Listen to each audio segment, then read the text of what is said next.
So, hello everyone.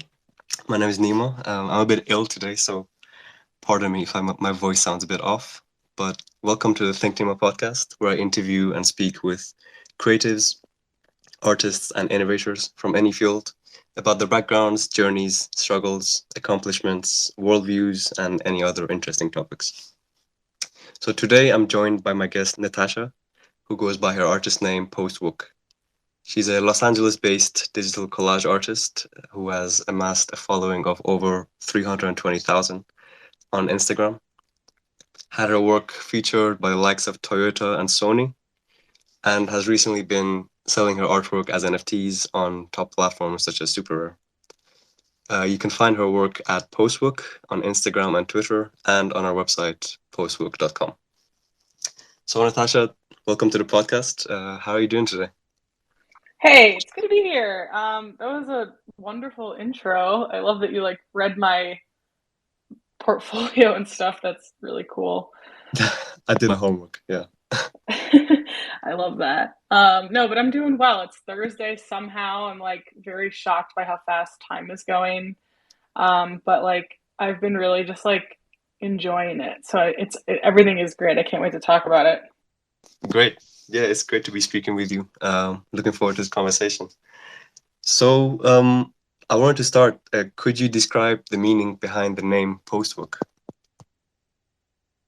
Yeah, so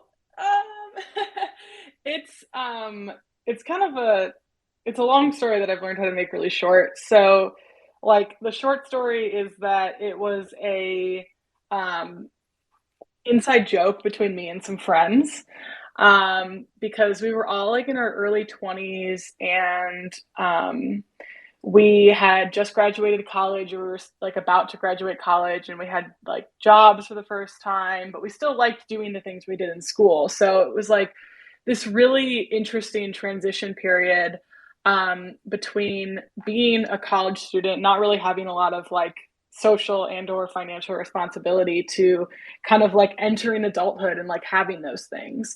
So I remember that like term got coined, at least in my life, in 2017. I was on my way to a music festival, and this is so embarrassing, but it's the truth. Like, I skipped my car payment to afford the festival ticket. I lied to my boss about where I was going. I told him I was going on a trip with my parents because they were going on a trip that same weekend. Um, and I basically like booked a Spirit Airlines like $50 flight down to Fort Lauderdale, Florida, and like got in my friend's car and like drove to a music festival. And I had no service, which I didn't expect. I couldn't contact anyone in the outside world. This is before Postbook and needing to post on Instagram or anything. And basically, what happened during that weekend, at least for me, was like I realized like I had this whole life of being an adult, right? Like I had like a work email and a job and business cards, but like I was like skipping my car payment to like go to this festival and like lying to my boss about where I was going because they never would approve time off for me to just like go somewhere random. And it like occurred to me like Postbook was like very much the way that I was feeling. And if you're not familiar with the Wook, you don't need to be. What you need to be familiar with is like the concept of like post rock music takes elements of rock music, but it is encompassed in this new form of post rock.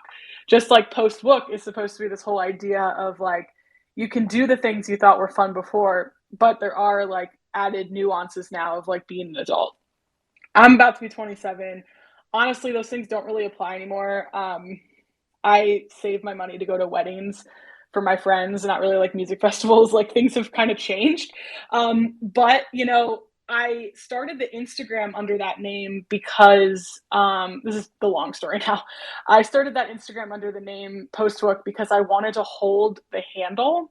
Um, and I wanted to like start a lifestyle blog on that idea of like being like an early 20 something and like transitioning into adulthood and like personal finances and stuff, which is hilarious. So I like held this handle after I got back from that festival and just like never really used it. And then I started making art, and I was like, well, I have this Instagram, I guess I'll just post it here. And like now Postbook is trademarked. Like I've worked with like Fortune 500 companies. It's on these like massive contracts. And I'm like, this is actually hilarious because I honestly just like held this as a squatting handle. And now it's like a huge part of my identity. Like if you Google my first and last name, like Postbook shows up and vice versa. And it's just like, what is this? This is crazy. So it's kind of cool, you know, it's kind of a cool feeling. But it's definitely not what I expected. So the name kind of like was not related to the art at all. But has like come to be like a massive part of it. So that just kind of like happened that way. So were you making art before this stage as well, before 2017 when you had this festival epiphany? Have you been making art like your whole life? Yeah, actually. So I how do I like put this? So I was a very creative like child, like probably more than most. I think very creatively even now. I always try to like add things, just a different way of doing things into everything that I do. It was always like really encouraged to be like that for me as like a kid, and like I was really involved in like theater, and I made costumes, and like I know how to like sew clothes and patterns, and I was just like I explored a lot of avenues creatively.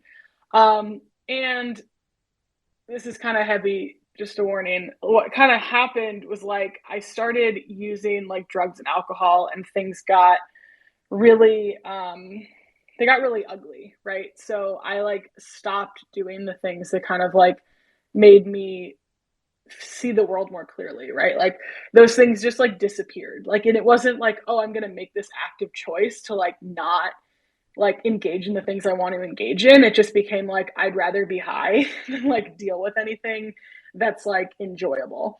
So a lot of the things that I found enjoyable kind of fell by the wayside, short of like me feeling successful and fulfilled and like seeming happy, which like largely included like creative endeavors. But what I realized was like those things didn't like leave my heart. They just kind of like left my world. So I say that because like I did creative things while I was still like in that place, but it was just like enough to like keep like the smolders going, right? Like it wasn't anything crazy. But I made a lot of collages. That was like the thing that really worked for me. Um, I don't have enough patience to draw, and I didn't back then. I'm really good at shading like colored pencils, but like that's as far as I really get on that front. But like I always really liked collage. It was like what I did. And I continued that like through high school and college, but I never like considered myself an artist. I remember one time I said, oh, I'm a collage artist, and it felt weird. You know, it was never something I thought of myself as. But um, you know, it wasn't something that it wasn't like something I considered myself good at, because I thought an artist had to like wear really weird clothes and like be really whimsical and go to art school and wear like polka dot socks. Like I wasn't that, you know, that's not me. So I was like, oh, I can't be an artist. You know, I didn't go to art school. Like obviously that's not true. But you know, what happened was like in that job that I was working, I didn't have any creative outlet. And that became very clear to me. I couldn't, you know, like make something for someone in my sorority, or you know, like make something fun that I found off of Pinterest. You know, I like couldn't do that while I was working this job.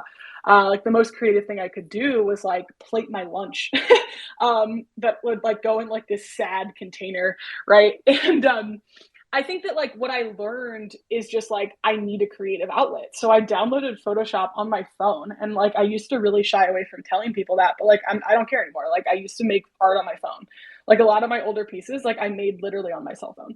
And I it was free, and like it was easy to use. I don't even think the program that I used is available anymore.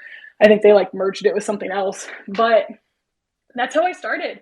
And it was kind of like a waterfall at that point. Like I was like, oh my God, I have so much like stuff I want to do and make with this. And like I never knew that I needed it. Um, so yes and no.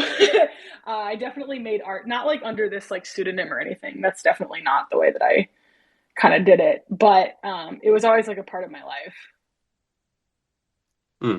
Yeah, so you've always had that love for collage, and even though it came at different, I guess, intensities or different um, levels at different points of your life, and it faded in and out, but it was always there, and that's cool because right now, I mean, it's definitely been flourishing for a while. It seems like anyway. So happy for you for that.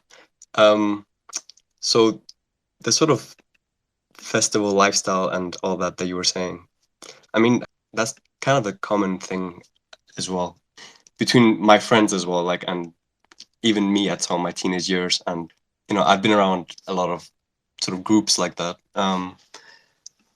What would you say were like the most useful things in sort of helping you through that transition, like, and helping you get out of that lifestyle and onto a new path? Like, how did you make that transition happen? Well, I think like I had some friends. Like the nitty gritty of it is like I asked for help, and like I had people around me who helped me. And like, I mean, I'm really grateful to say like I've been sober for 5.5 years.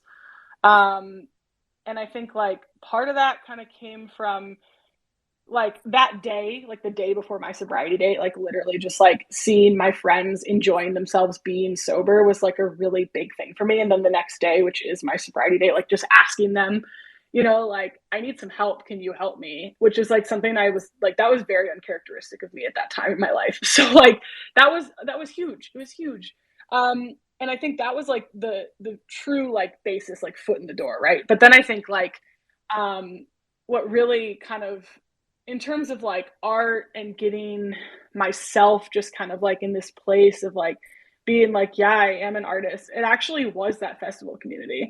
And like I think that the thing that I find interesting now is like the community aspect. Everyone with NFTs is like, oh, community, community, community.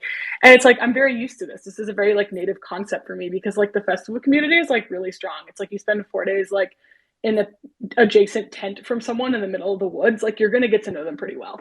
And you make these friends that like they're like fast friends, but like you share this commonality of like this ethos. Because I think like people look at music festivals and they think that they're like just you watching music with your friends. But like, and yes, in some cases that's true.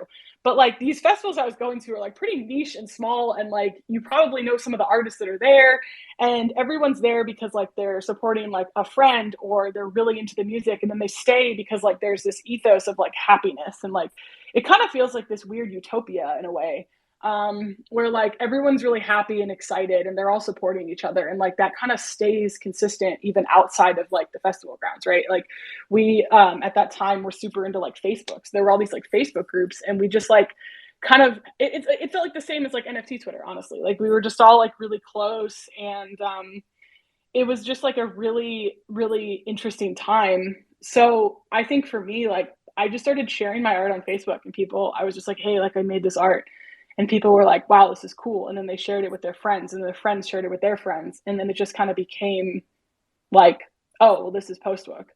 Oh, she has an Instagram. Oh, okay, cool. And then they started sharing it on their stories, and they started telling their friends about it, and then like people started commissioning me for album covers, and then like it just kind of happened. um, I didn't really intend for it to happen this way. I remember thinking um, in like 2019, I was like, yeah, if I get like 45,000 Instagram followers, I'll be chilling with that. Like 45,000 sounds good. And now I'm like 320. I'm like, what the heck is going on? Like I never thought it would be like this. But like for me, I think like the biggest thing is like I found people who like were down for it. They just enjoyed the art. And like some of those people are still my friends. They're still like some of my closest friends. And it's not even like, I'm not even kidding when I say this. Like I've watched their dreams come true in front of me, right? Like I've watched my friends go from being like, I want to be a DJ to like selling out like solo headlining shows in a matter of years. And I'm like, this is crazy. This is so cool. And like they're watching the same things with me. And it's just like you really get to like know these people well from doing stuff like that. So it's like this sense of community um, is really big to me. And I see it here with NFTs as well. It's really interesting. Mm, yeah, that's amazing. So the community has obviously been a huge part of your journey from, I guess, the roots of your path. And yeah, I mean, what I find interesting in these topics, in like sort of transformations and sort of changing from one path to another, I always find these stories interesting in general, because I mean, I had one of those stories, and I also realized that it's difficult, or it can be like very difficult for people to do that. Like, I know a lot of artists myself, who are sort of, let's say, in dysfunctional lifestyles or in dysfunctional friendship groups, and I've been there too. I've been through transformations like that in my life, sort of in friendship groups that weren't really helping me in being my best self, but they were just my friends at the time, and they were just the people that I knew at the time. Um, and I'm not sure if you've heard of the crabs in a bucket phenomenon. But for people that, if someone doesn't know it, it's like this experiment where they put a lot of crabs in a bucket, and they're all sort of just there at the bottom. They can't get out. They're stuck. But then, as soon as one tries to leave, and they tries to like reach the edge of the top and tries to climb out, all the other crabs kick it back down to make sure it falls back down in the same bucket, and so it can't escape. And metaphorically, sort of just, there are a lot of people in like dysfunctional groups um, find it difficult when they see someone trying to change paths and trying to leave that group. And like yeah, as I was saying, I've been in those situations, and I've seen a lot of people in those situations, and it's always kind of like, it's difficult to see, and it's difficult to know how to navigate. But yeah, I mean, did you ever experience that as well, like when you were going through that sort of let's say transition or transformation? Did you ever see um sort of people changing their attitudes towards you, maybe let's say in a negative way, as you were becoming more successful in your path? And how did you manage that? Yeah, okay. So there was like two waves of that, I think, for me. So the first one was like when I got sober in August of 2016. I had like a group of like 50 friends that we all went to festivals together with. And like to be fair, I didn't really like them too much. Like looking back on it, I didn't really know what friends were. But like they lived close by and I liked some of them, and like sorry mom, you're in the room, but like they had good drugs, so I hung out with them. And I don't really like I wish that I could have talked to myself back then, because like I didn't know what friends were, like I just was like, oh, these are like proximity people. And then when I got sober, like I told a few of them, and like one of them was like, oh, well, you can't be a drug addict because you didn't shoot heroin. And I'm like, okay, that's like saying that you can't be an athlete if you don't play baseball. Like that's so stupid. But like, I think I realized quickly in that like first wave, like who was my friend and who wasn't. And I think that ironically enough, that guy asked me for an album cover a few months ago, which I thought was hilarious. So it's just like, things come full circle. But that was like, people just like didn't really understand in that first wave. I think like the second wave of like, being an artist and having that happen, I think it kind of happened like from this interpersonal place first. So like for me, I when I first started like making art, moved to Los Angeles, there's, I think as we talk about it in like Web 2, it's like or in Web 3 and NFTs, we call it like Web 2, right? So like heavy social media presence, like traditional media in the sense of like entertainment industry stuff. And like when I first moved here, like I didn't understand and just kind of got really comfortable with the idea of like low key exploitation. It's like, oh yeah, like artists shouldn't make more than $50 for an album cover. And like obviously like kill fees are cool because like if they don't use it, then like why would I get paid a full fee, right? And it's just like you learn that that's the only way to make it, like work for free and maybe they'll give you a job later. And I now say kind of like F to all of that. That's like very much not the vibe. But what I will say is like through that, I had to like unlearn. I had to learn that that was acceptable and then unlearn that that was acceptable. So the unlearning process of that kind of involved me losing a lot of the connections.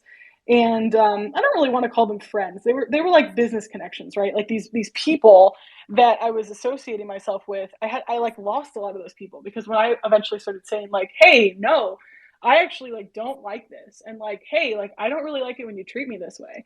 Like when you start drawing boundaries with people and like they don't understand why, or like they don't think they're necessary, like they usually freak out.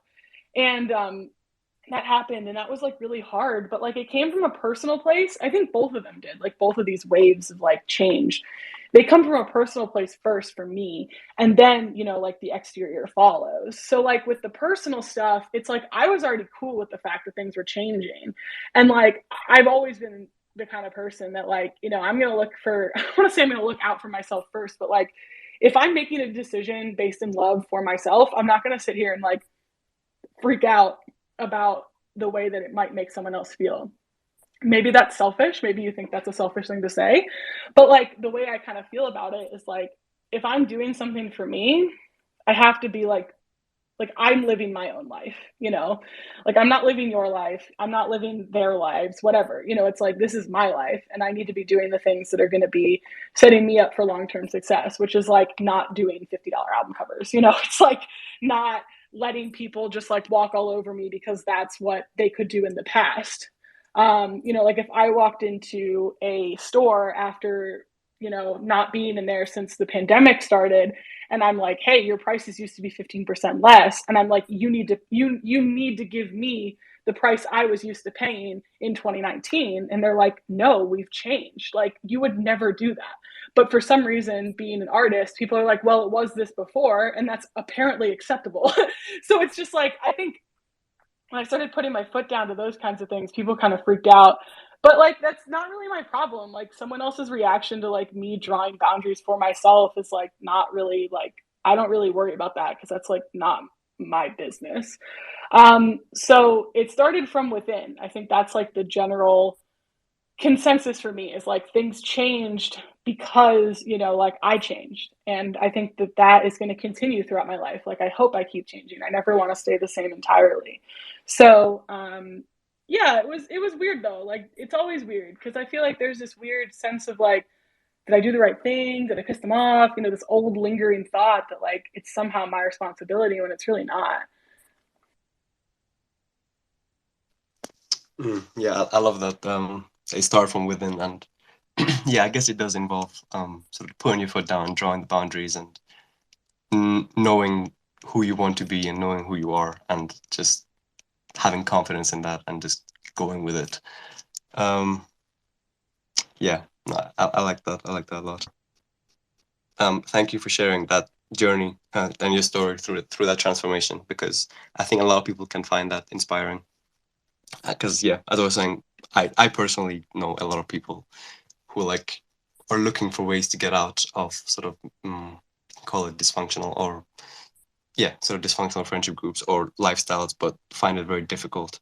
So I think yeah, stories like that should be amplified to sort of help those people a bit. Yeah, just before we leave that topic, if like let's say if there's someone out there who is in a dysfunctional lifestyle or with a dysfunctional group of friends or habits or addictions, and they want to get out onto a new path, would you what sort of advice would you give to someone like that? Just do it. I think that's like the biggest thing. I mean, like, I'm really grateful I didn't grow up in like a small town, but like that's something that like my partner had and like lived with. And I think like it's interesting because it's we don't share the same circumstances, but we share the same outcome, right? Of like getting out of something that like you thought you were going to be in. And I think it just really takes like doing it and doing the best you can with what you have. Like I think that there's a world in which like some people, you know, if you live in a place that you don't like, it's like you can't just like get up and leave one day. Like you have like, you know, responsibilities, and that's you know, be practical with yourself. But like I think that ultimately like friends and situations that like aren't they leave you feeling like really disgusting. Like knowing the nuance of like when it might not be time, it might when it might be time to like stop giving those people your attention is huge, you know. I think like anytime I've ever walked out of like a conversation or a, you know, in some sort of exchange with someone and I felt like emotionally hungover, like it was time to stop giving that person as much attention. You know, it's like, and that's pretty clear. It's like if I eat something, it makes me my stomach feel bad. I'm probably not going to eat it again for dinner tomorrow. You know, like, and I think that that's kind of the same way I think about things emotionally. It's just like pay attention to yourself, check in with yourself, make sure that like you're doing the best you can with what you do have, and like ask people who you do trust and who you do like feel, you know, you do feel like are on the path you want to be on or whatever, like ask them for help, like their experience at least, like, hey, how did you get there? How did you do this? Because I think like we don't really have advice as much as we do experience. And I think that like our experience is really like it's a superpower. Like the fact that we can tell people, what we went through and how we got through it and what we like, how we've changed. That's like a literal superpower. So I think that there's like a lot of power in like talking to other people about their experiences and like using that as motivation, because it's like if they can do it, you can do it too. um and I think that like, sometimes we're just not dealt like the best cards, especially like I love that bucket scenario. I've never heard that before, but it's like even if you're not dealt the best cards, like you can still make something out of it. Like I used to have like a ton of resentments and about like the cards I was dealt. And like I wasn't even dealt bad cards. That's the other thing. It's just like I think I realized that too. It's like my cards were pretty fine. And I just like had to come to terms with the fact that like, yeah, like I wasn't born on the West Coast. That's cool. That's fine. That's not something I need to be like upset about. Um and yeah, I don't know. I think it's just like asking people for their experiences and doing the things that like you can to get to where you need to go. It's a slow step game. We're not like climbing mountains here, it's like we're taking stairs. But it's important to like take the stairs, like take the steps, do the thing, and keep moving forward. Like it might take a while, but that's okay. Be patient, be tolerant with yourself, love yourself. I think that's like really the advice. And ask for help. There's nothing wrong with asking for help. I love that. No, thank you for sharing. I think a lot of people will find that very helpful.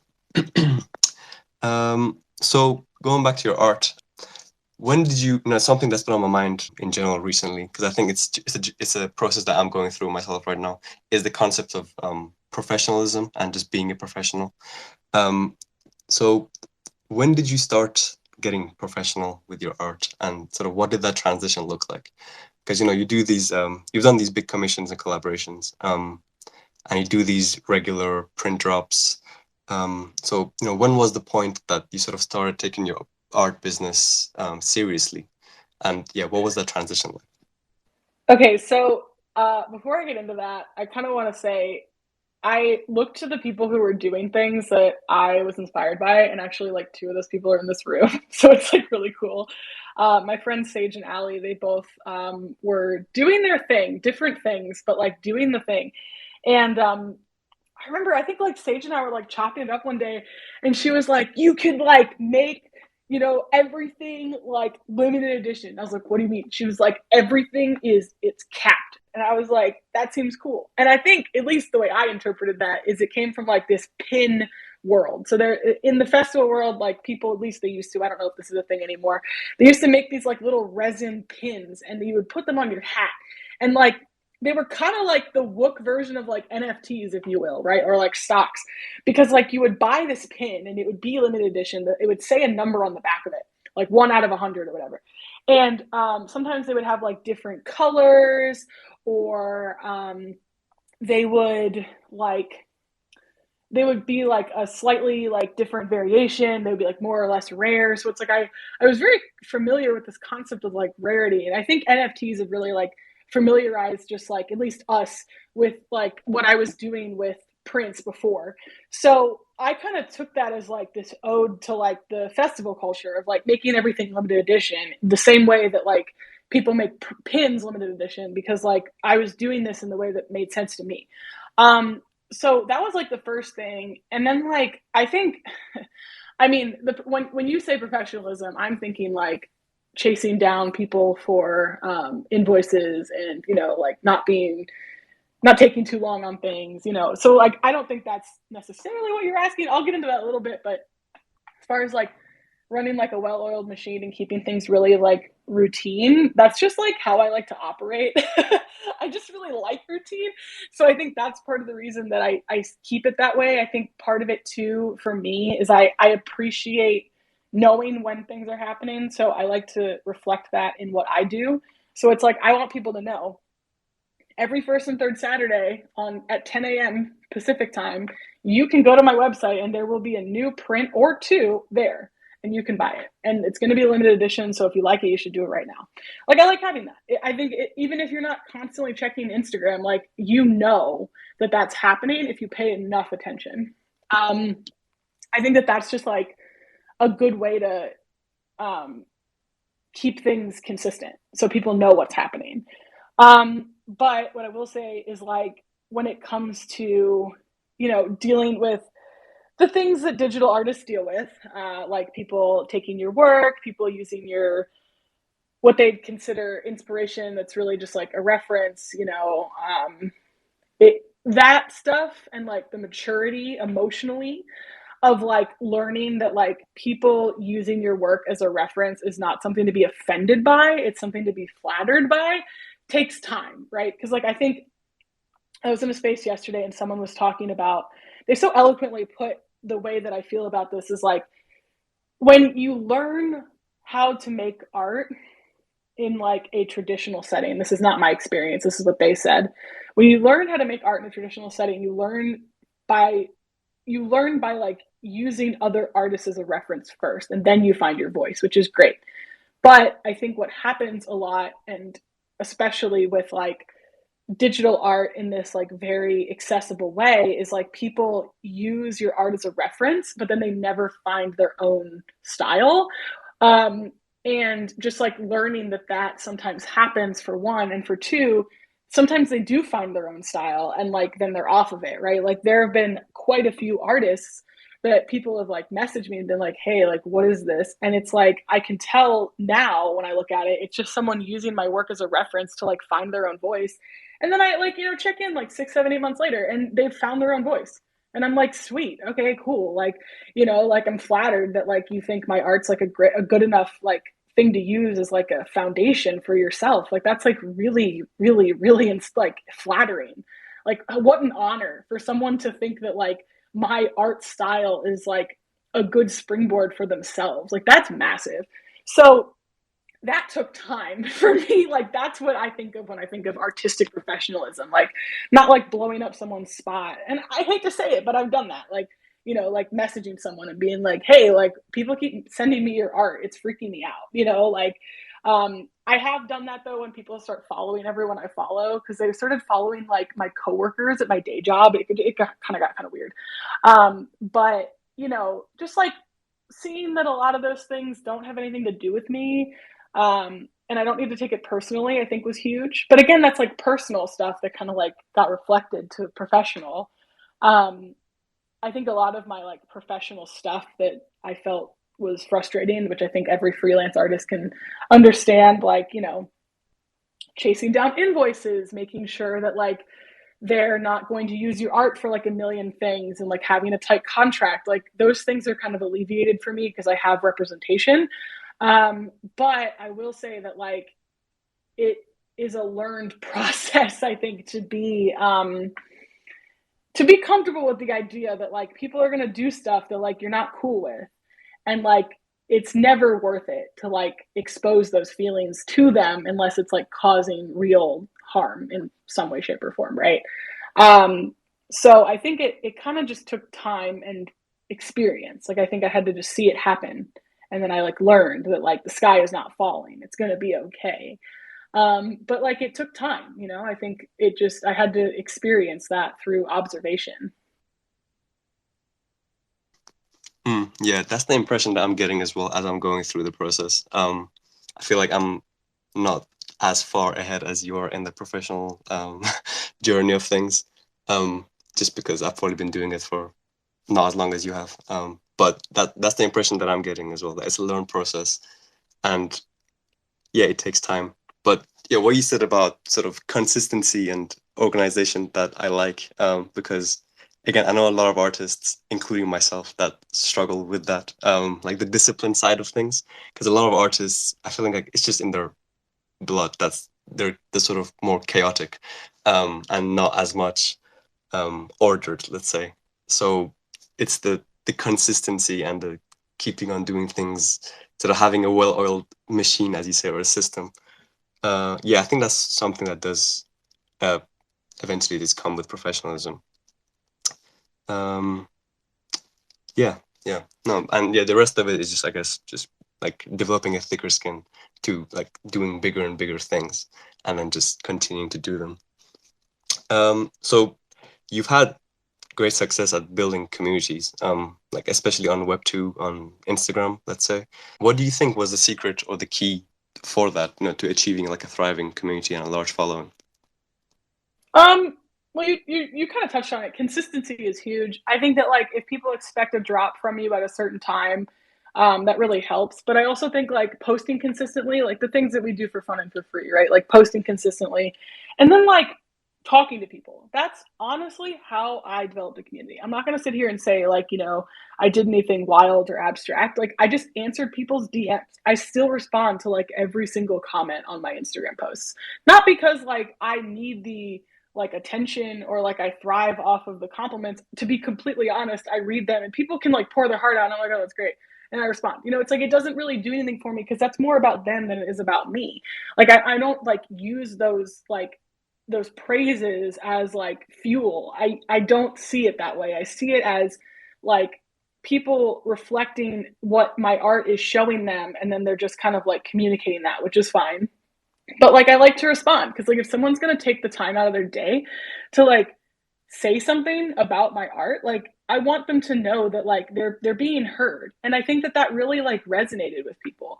Like if I had to put it into two words, it would be consistency and humility. Like I just like learned that like this is not about me and it's about them. And like I just did it consistently. I just showed up and did it consistently. And I think that like those two things really kind of like came with time. I was not the most humble person when I first started. Like I thought my shit did not stink. Like I thought that I was so cool. I had all these followers, blah blah blah. And then I learned like, okay, you and every other artist, like it doesn't matter, you know. So through that, I kind of like saw that like, you know, this is not about me. This is about them. And like this is about the way that people connect with my art, not the way that they connect with me. It has nothing to do with me, you know. And I think that like that was like how the community kind of started. I think that um, my friends that I made really helped me a lot with like bringing in people who knew them and like the ripple effect of like people sharing my work. Like I'm currently running like a giveaway on my Instagram, and like I asked people to share how they found me. And sometimes I didn't want to do that because I was like, oh, what if they don't remember? But then I was like, you know what? The ones who do remember, like, I probably want to give this to them anyway. And a lot of people were like, I found you because my friend shared your work. And I'm like, that's really cool, So it's like, it kind of just became like this daisy chain of like, how do I, how do I like find my way into like these people's day in some way, shape, or form? And like, it just like, it kind of happened pretty organically in the sense of like me just sharing my work and for some reason the algorithm picking it up.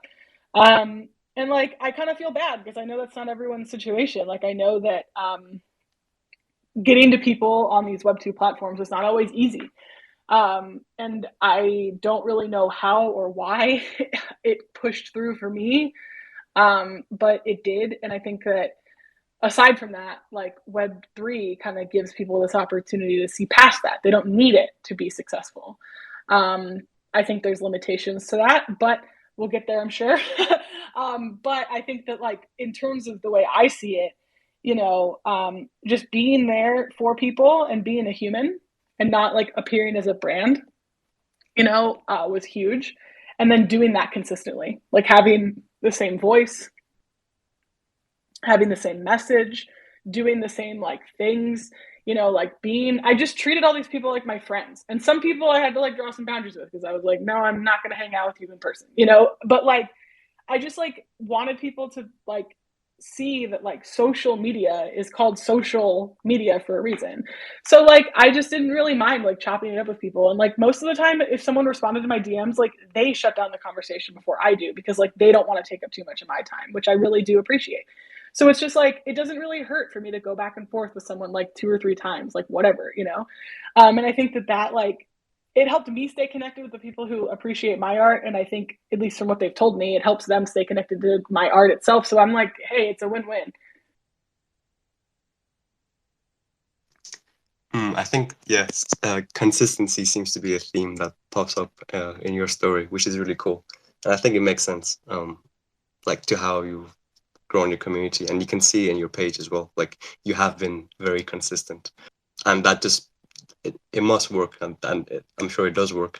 Um, it's just something that I think a lot of people find difficult, I guess, to just keep to a consistent schedule or a consistent way of doing things with when it comes to networking, when it comes to posting art, when it comes to stories and communicating your message. And I think yeah, that's something you've managed to do well.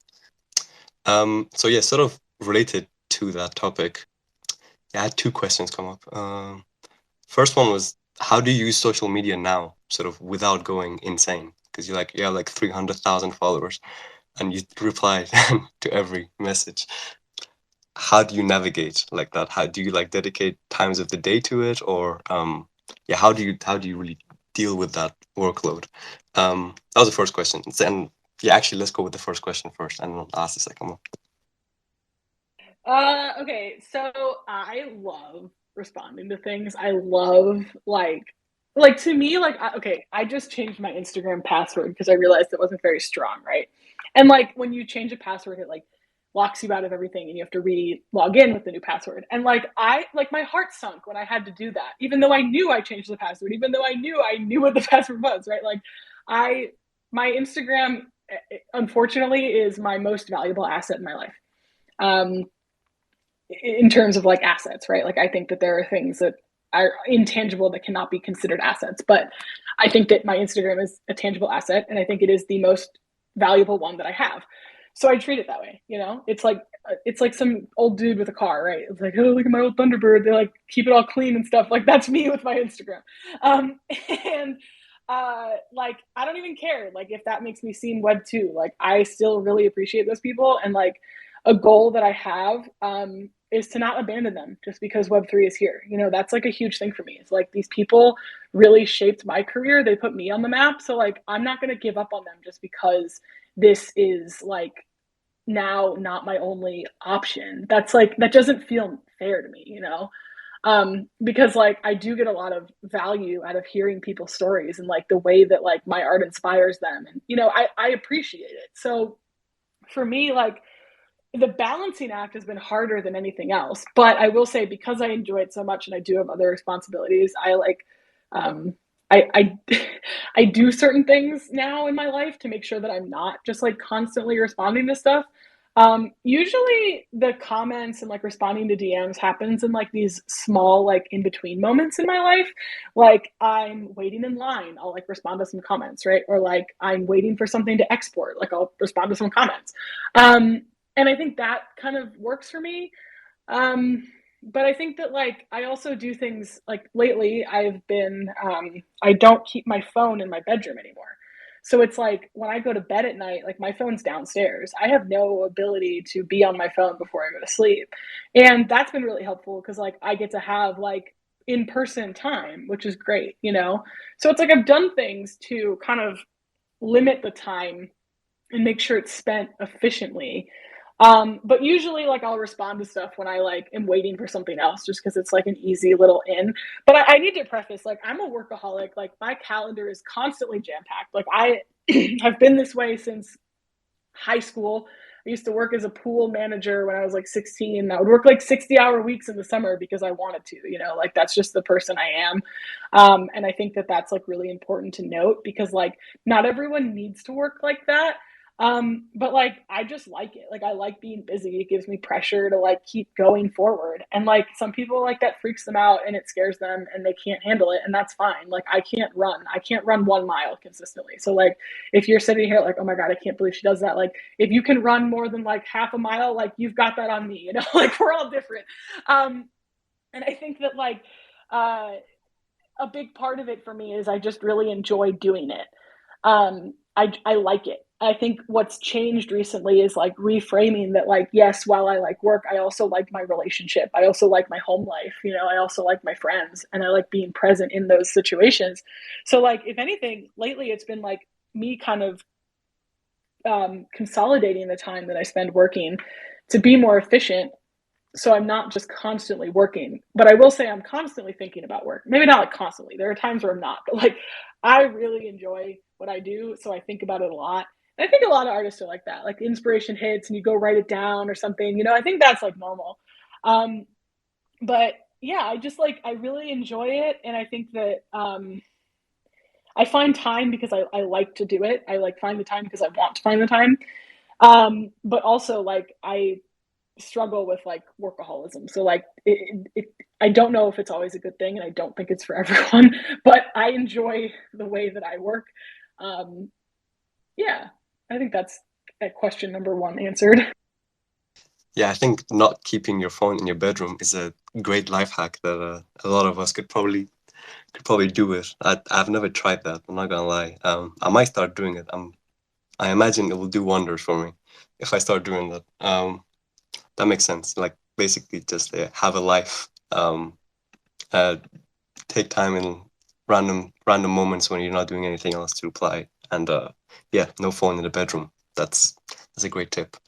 So second question was, so since we were talking about sort of Web2 community making and sort of management of that, how do you see networking and making connections within the Web3 space?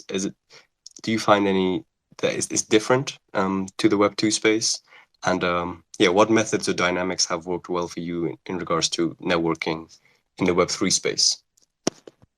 That's a great question. And I think with the phone thing, I literally just listened to a podcast yesterday about like Instagram therapists and how like they give people this widespread advice for like a very pointed audience. So like on that wave, that was suggested to me by my therapist because I'll give you the whole rundown, and if this works for you, it works for you. It's like the idea is I keep my phone downstairs so I'm more present at night with my partner, but then also in the morning, so I have to get out of bed because that was a big problem for me. I just never got out of bed. I'd like answer emails from bed. So I have to get out of bed, and then I can't check my phone until I've made my coffee and I'm sitting down to eat my breakfast. So it's like I'm rewarding myself for getting out of bed with my phone after I make my coffee. Just wanted to say that because like I think knowing the full thing of it is like helpful if that applies.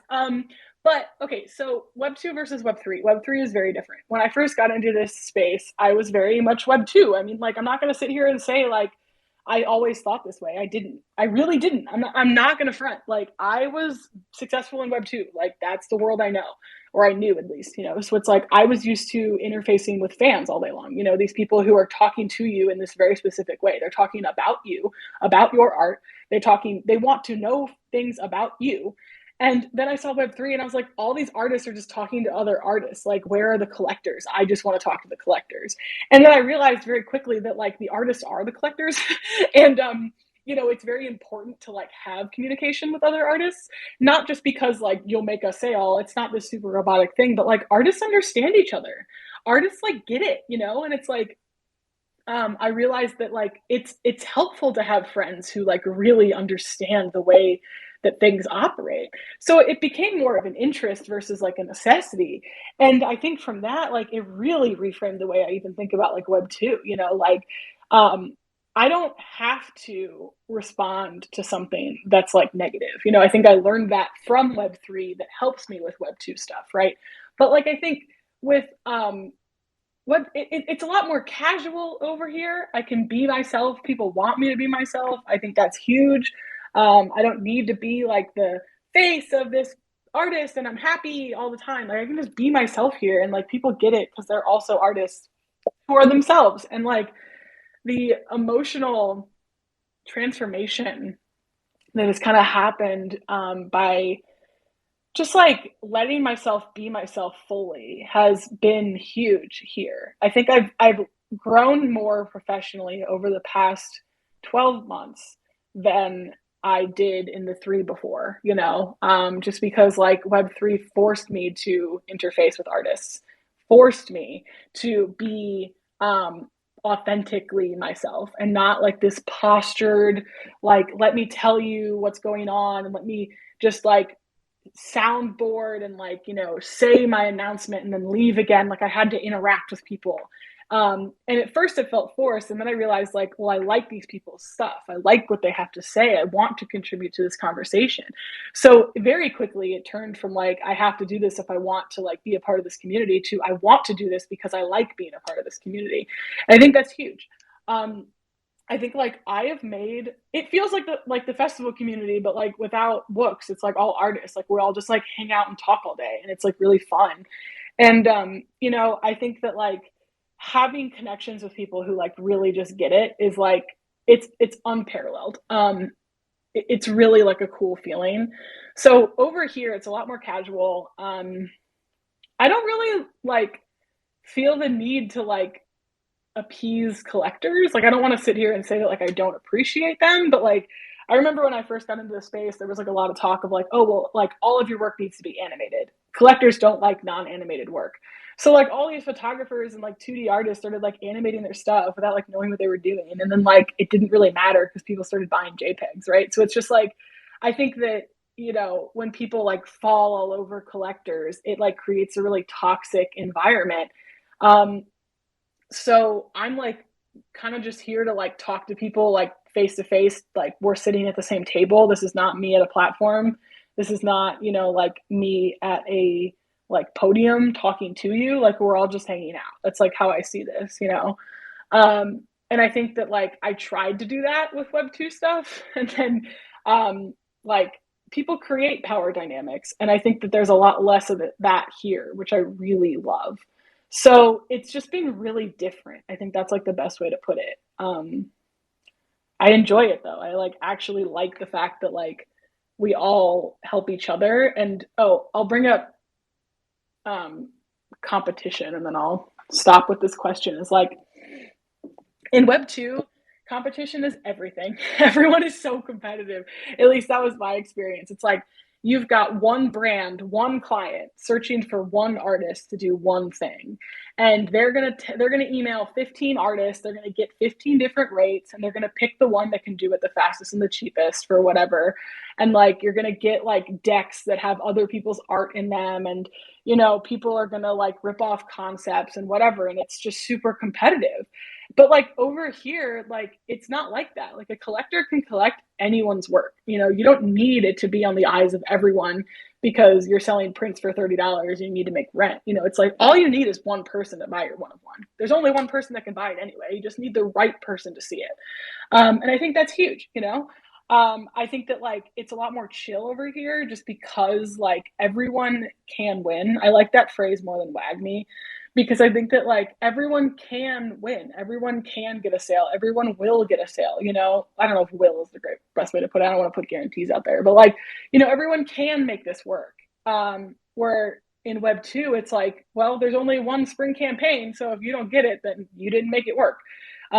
Which is like obviously there are more brands, but like there's only one Nike, you know. So I think that like that's kind of the difference. And I think that like the lack of competition over here has just like it's been a huge weight off my shoulders. Speaking from my own experience, and I've heard others say the same. So that's been massive, which I've really appreciated. Yeah, I definitely agree with a lot of the things that you said. It is very different, the scene. I mean, I wasn't as big into Web 2, to be honest, as you were when I made the transition into Web 3, but I instantly liked Web 3 more. Um, yeah, it feels a bit more organic, I guess you could say, and a bit more personal.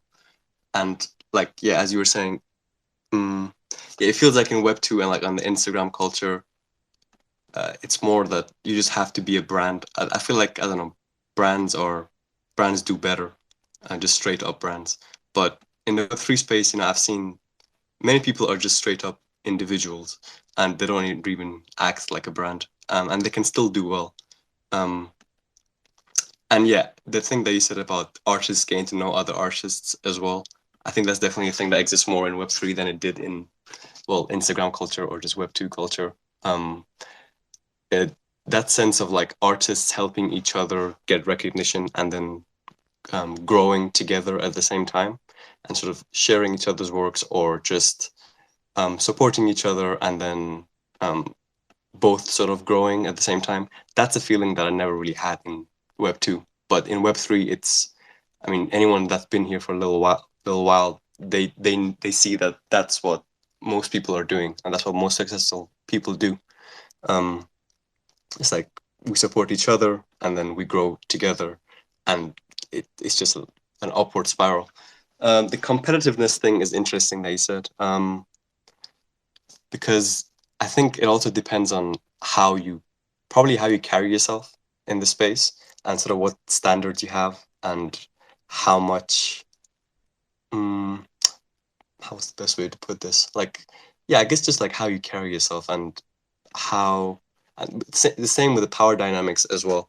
Like, what sort of things you give into, and what sort of things you just draw a line and say, no, I won't do that. Because I feel like I have seen a lot of people get super competitive here as well, and also fall into power dynamics that maybe are quite unnecessary. Like with collectors, if people that are just like only creators, I've seen a lot of people like get really desperate, and I mean that's understandable. The desperation is fine and it's understandable, especially if it's like your main source of income. Um, but I've definitely seen people maybe even lead themselves into dysfunctional power dynamics with collectors, or like how they view collectors. A lot of people see collectors as like these gods that hold the key to all of their problems. And then they just have to reply to every single tweet they tweet, and uh, worship them in a way, just hoping for a sale, which I think can be a very dysfunctional pattern if you fall into it. Sounds like you haven't fallen into that, so that's good. But yeah, I think it does depend on how someone carries themselves. Yeah, I can talk on that. I mean, I think that like I know artists who never felt competitive, even in Web 2. That was just like not a part of their life, and that's like totally fine. I think you're right. I think there are people here who feel very competitive and find this like space to be very like cutthroat. And I think part of that, and this is my own personal experience and my own opinion, is like when I first like heard about NFTs, I was like, interesting concept, but why? And then I started hearing about like the money behind it. And I was like, okay, interesting concept with a pretty interesting payout. Like that seems cool. And then it became like, oh, like my friends did that. Like, oh, like my entire life could change if I did this. And I think that like I had to learn and unlearn. Like I had to learn that like NFTs can make you a lot of money, right? But I had to unlearn that you're not entitled to that. You're not entitled to making a ton of money here just because you're here.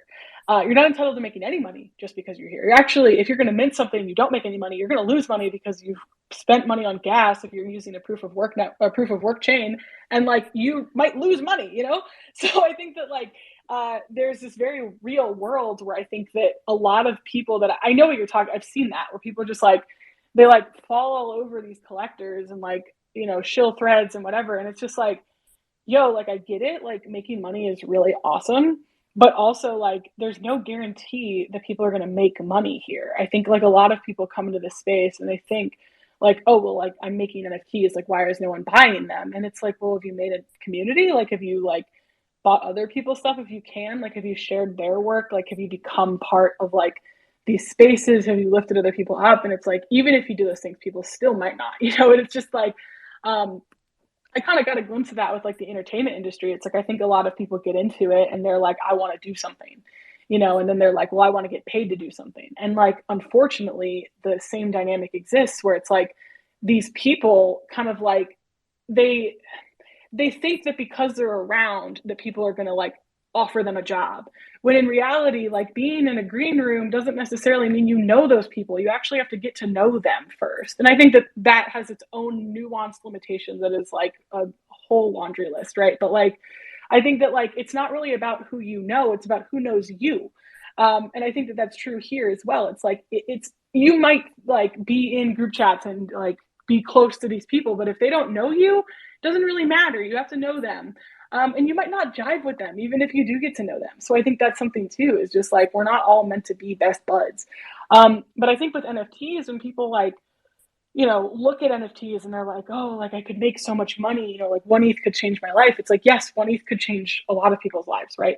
But like, just because you need the money, like I've seen people like, oh, buy my NFT so I can buy like a car.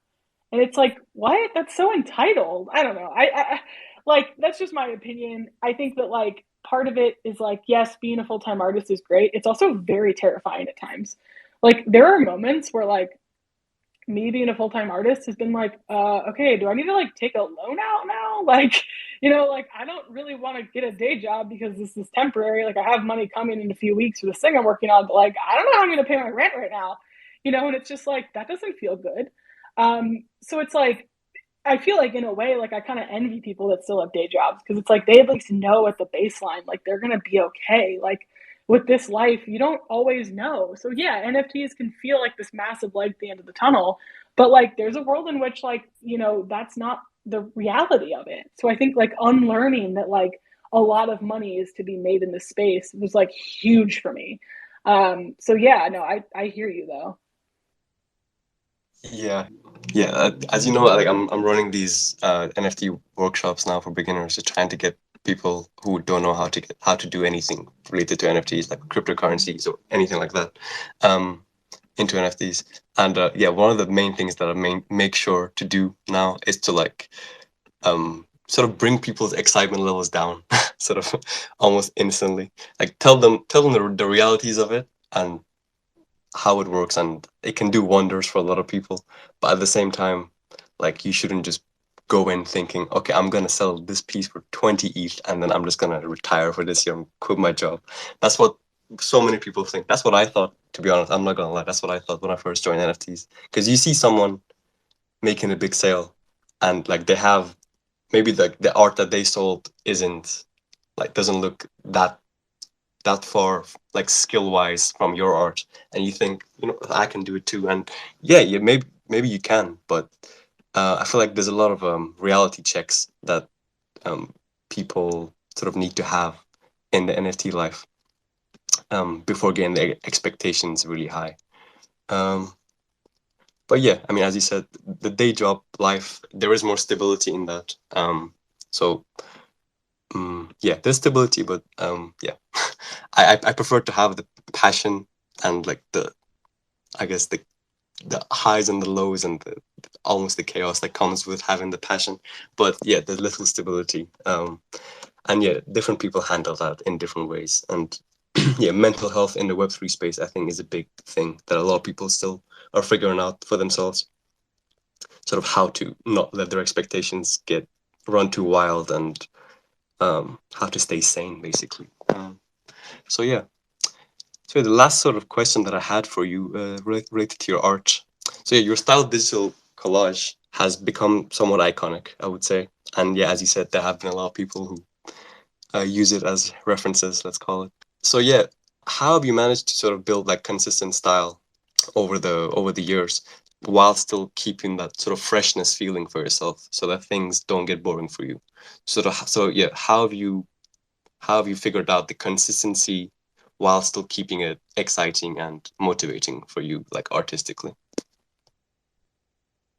A lot of my art I make very like subconsciously. It's like my brain just kind of does it and I just kind of like make it all happen. That's really like the way that I make art. Like I might go and do a piece and just be like, all right, let me see what layers look good together. And then it just kind of like happens. Um, there's a few things I usually keep in mind when I'm making art, but like usually like the guiding forces like are just how I put it together in a way that like is different than what I've done, but also like cohesive because like my standard for, I don't want to say excellence because that's kind of cocky, but like my standard for myself is ever changing, right? So like I'll look at old pieces and be like, man, I would not put this together like that anymore. But the beauty of it is that I don't have to because it's already there. So I look at things like that, and I think that part of it for me with like staying fresh is just like I'm constantly looking for new layers. I'm constantly, like playing around with different colors.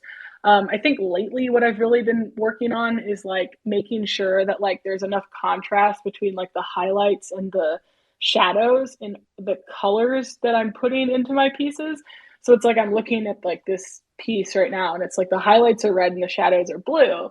And like that works because like they're complementary colors on a color wheel, right? So it's just like then I have like the green and the orange, which are like they're not complementary, but like they work well together with like the red and the blue. So it's just like I look at it like that, and that all happens pretty subconsciously in my head, and then I can talk about it later, right?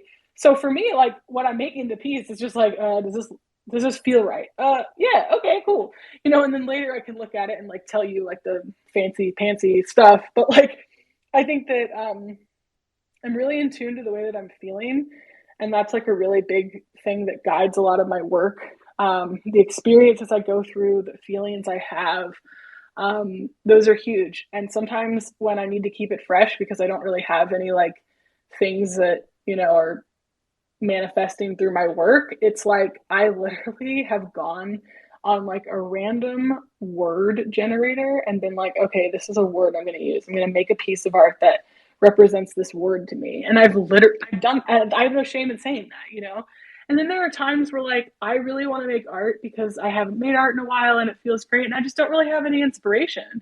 So like maybe I won't that day, or maybe instead of making something new, I'll like go back and recreate an old piece that I've made and see how I've changed. Because I think that for me, like a big thing is like collage art is not a jumping off point for me to become a 3D digital artist. And I think that I do not do this because I don't know how to do anything else. I do this because I've been doing it since I was 12 years old, and it's what I really enjoy. So, what I always want to do is make it as clean and concise as I can. So, like, I'm consistently making the best work that I possibly can within my like discipline. And a lot of that comes down to like paying attention to things I like couldn't pay attention to before and like finding new things. So it's just like fresh and exciting, right? It's like if you've ever like reread a book, like you're gonna see different things the first time versus like the second or third time you've read it. And I think that like that's kind of what I try to do with art, because like there is always going to be something new. Even if I'm using like the same layer or something, like there's going to be something new that's going to pop out at me that I really want to like do something with. And just like finding a way to like make that happen. It's just like I don't know, just like continuing to like challenge myself by like creating new stuff and like coming up with ideas and like executing on them. Like, oh, that sounds crazy. Okay, cool, let's do it. I think that's like a big thing. And what's cool now with like Web3 is like that's changing, right? It's like today I learned how to change the like metadata through like the API and a custom smart contract. So like that's gonna happen soon. Like I'm going to start making like these dynamic NFTs, as they're called, because like I can. So it's just like I really want to like keep pushing the boundaries of like what I do just by like making new art and just like finding new things to work on. Um, yeah, I don't know. It's just like consistent curiosity. Yeah, that's great. I think a lot of people are in the process of like finding their own style. I am as well. I mean, only quite recently, I guess, in throughout the last year, I sort of started to form what you could call a style. And to be honest, it was quite hard for me because my sort of creative output was all over the place beforehand, and I just wanted to do anything and everything, and there was very little consistency and in like themes or colors. I mean, most of it was digital collage still, so that was the only consistency. But aesthetics wise, it was all over the place. And for me, it took a bit of like it was a bit difficult, and it took a bit of a sort of intentional effort to um, well, I mean, originally it wasn't intentional. Originally, I just found this sort of line style that I do now very accidentally, and then I did it over and over again, also accidentally, like just quite organically, I guess, not accidentally. And then I started to like it more and more, and then I started to converge onto that. But yeah, it was also a decision at some point that I was like, okay, let me just go all in on this look for now and see how creative I can be within this look. And then that sort of decision made me, I guess, be able to get into that style more and actually form something, and it's giving me a more solid base. So was it also a decision for you that you said, okay, I'm gonna explore this sort of look and then just gonna explore everything within this, or was it just you naturally stumbled upon the style that you have now? I think part of it was definitely like I don't really like putting people in my work. It's just like not something that I've all ever enjoyed.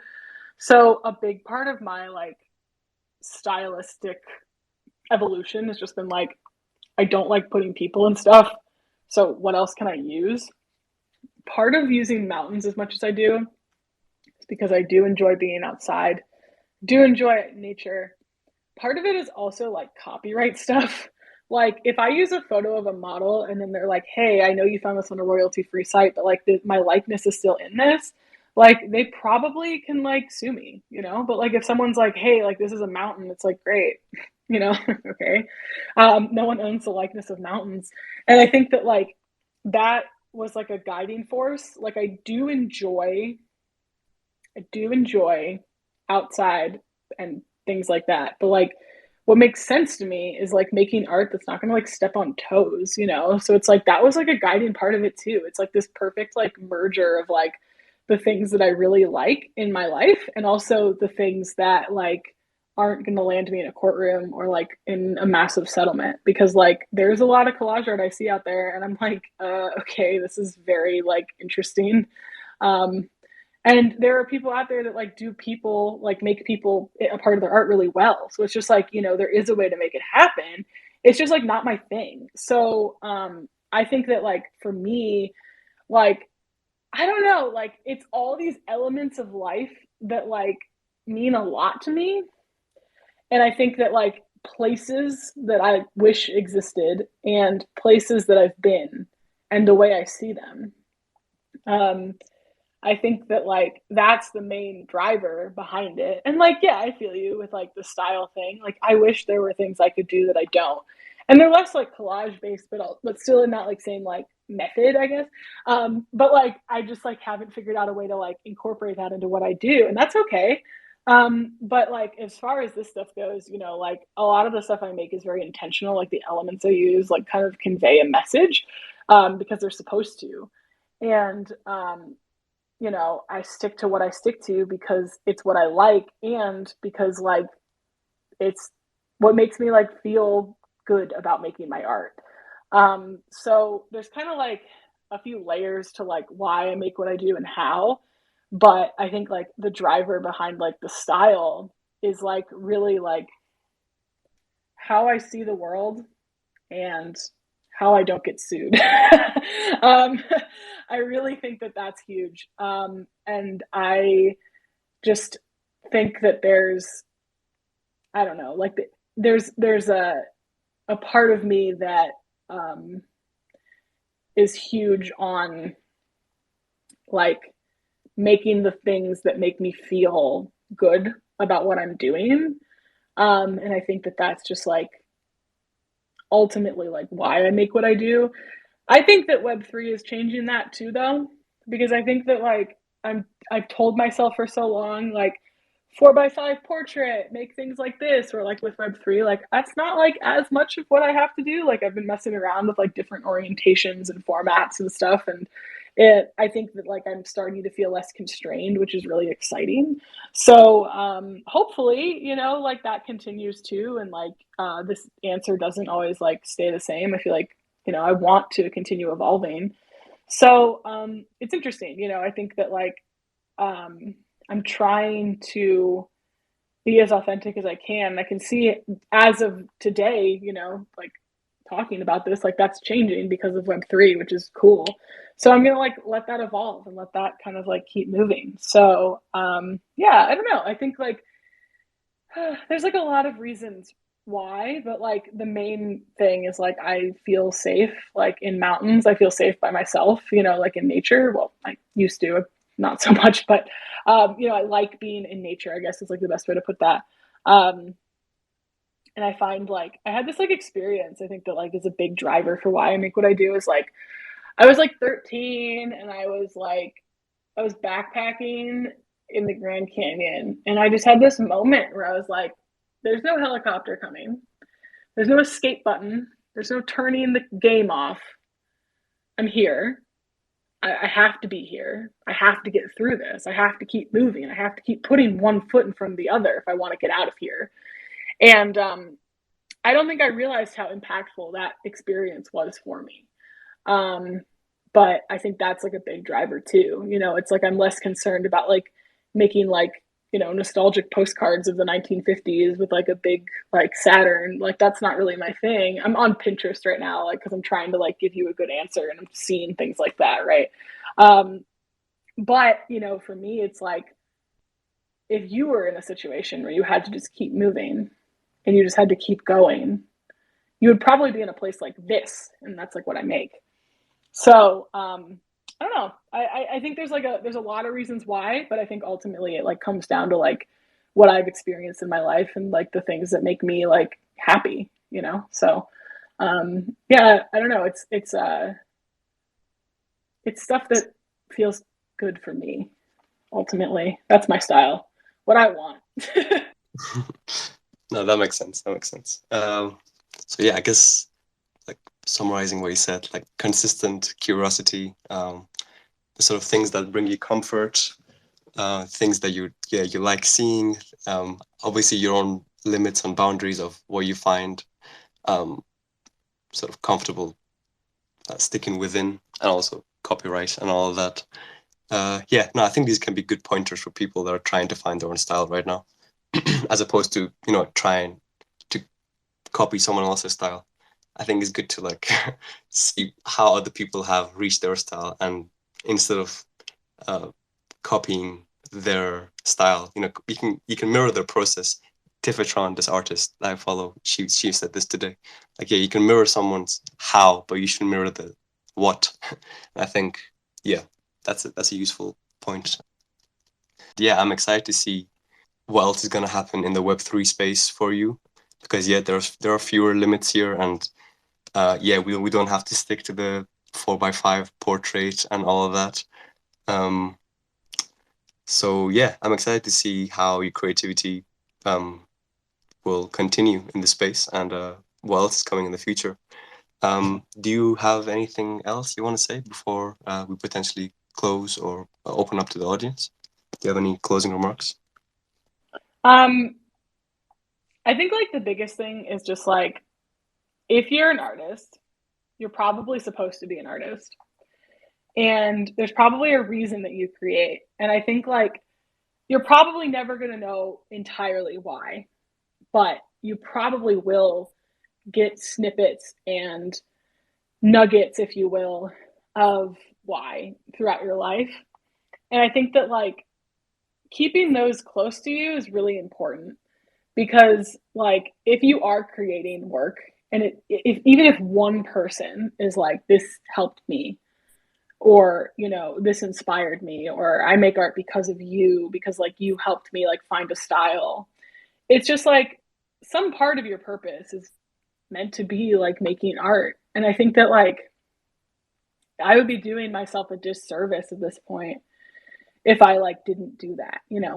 So I think that like finding and keeping your reasons for why you do what you do close to your heart is huge. That'd probably be like the overarching thing to say, because I think that like there's a lot to get caught up in the short term, especially in the NFT community. Like, oh, who made what, how much, we have blah blah blah followers, like with just like social media in general. But like the real thing, when it really comes down to it, like I want to be remembered for the fact that like I made a lot of really cool art and like it helped other people make really cool art and like really cool people helped me make really cool art. I want to be a part of this like chain of like creativity. Like I want to be immortalized through my art. Like that's my goal. So like I keep that really close to me. And like some days are better than others, right? But like I think ultimately just like maintaining that like vision is huge. And like remembering why. Like, why do I do this? What am I after? Um, I think that that's massive, like keeping the just like focus going is huge. So that's how I want to end it. I think for me, like remembering why I do what I do is just like the thing that keeps me going and doing it.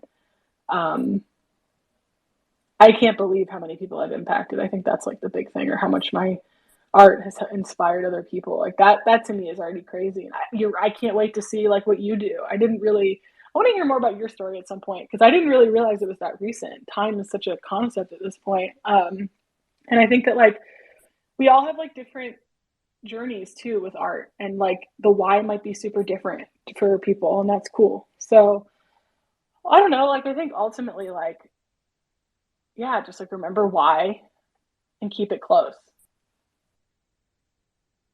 I love that. Yeah, keep the why close to your chest. Keep the vision. Keep a sight of the vision, and yeah, that can definitely help you through the days that you don't feel like maybe making art, or days that you don't feel like doing anything, replying to any messages, or all of that. Keeping the vision clear for yourself. Maybe even writing it down. Um, I like to put down. I like to write stuff down on post-it notes, put it on my wall. And yeah, I think that's important. What you said. So yeah, no, it's been wonderful talking with you, Natasha. Thank you for sharing your journey. Thank you for sharing your stories. I'm sure tons of people will find inspiration from everything we've talked about and everything you talked about. Thank you, Um, and thank you for having me. This has been like really great. no, of course, it's a pleasure. But thank you everyone for being here for this second episode, and thank you, Natasha, for sharing your journey. Thank you. We'll see you guys next time, and we'll speak to you next time, Natasha. All the best. Bye bye.